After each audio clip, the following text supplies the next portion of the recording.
নমস্কার বন্ধুরা, আমি শ্রাবণী। আমি চলে এসেছি আরও একটি রেসিপি নিয়ে। চলো রেসিপিটি তাহলে একবার দেখে নিই। আজকের রেসিপি পালং ডাল। আমাদের প্রায় সকলের বাড়িতে প্রতিদিন কোনো না কোনো ডাল রান্না হয়ে থাকে। আজকে পালং শাক দিয়ে ডালের একটি রেসিপি তৈরি করব।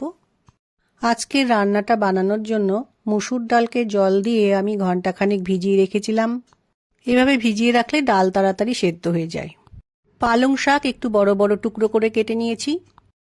মসুর ডাল যেটা ভিজিয়ে রেখেছিলাম সেটা এখন গ্যাসে সেদ্ধ হতে দিয়েছি। ডালটা খুব ভালোভাবে সেদ্ধ হয়ে গেছে। এবার আমি ডালটাকে সরিয়ে রেখে রান্নাটা শুরু করার জন্য ননস্টিক কড়াইয়ে প্রথমে একটু সাদা তেল দিয়ে নিলাম। তেলটা খুব ভালোভাবে গরম হয়ে গেছে।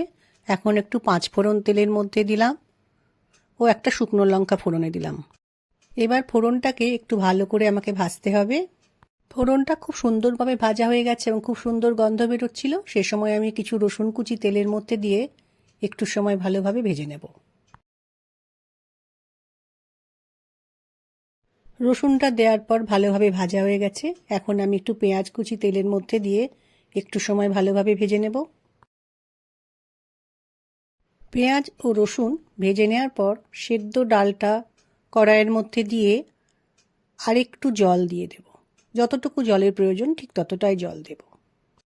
এরপর ডালের স্বাদটা আর একটু বাড়ানোর জন্য একটু আদা গ্রেট করে রেখেছিলাম সেটা দিয়ে দিলাম। পরিমাণ মতো নুন দিলাম। ঝালের জন্য দিলাম লঙ্কা গুঁড়ো। পরিমাণ মতো হলুদ গুঁড়ো দিলাম।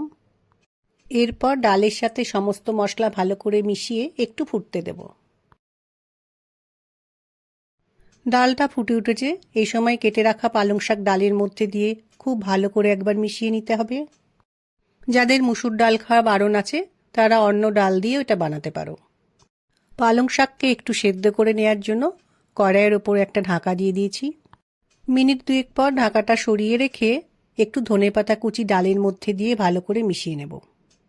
এই ডালটা রান্না করার সময় ডালটা ঘন রান্না করতে হবে এবং পালং শাকগুলো যেন খুব বেশি সেদ্ধ না হয়ে যায়, তাহলে কিন্তু খেতে ভালো লাগবে না।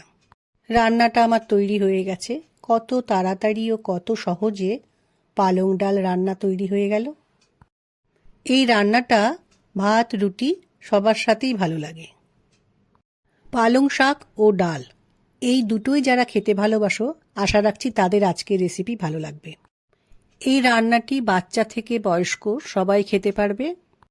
আমার আজকের রেসিপি ভালো লাগলে লাইক, শেয়ার ও সাবস্ক্রাইব করো। ভিডিওটি দেখার জন্য ধন্যবাদ। ভিডিওটি আজ এখানেই শেষ করছি।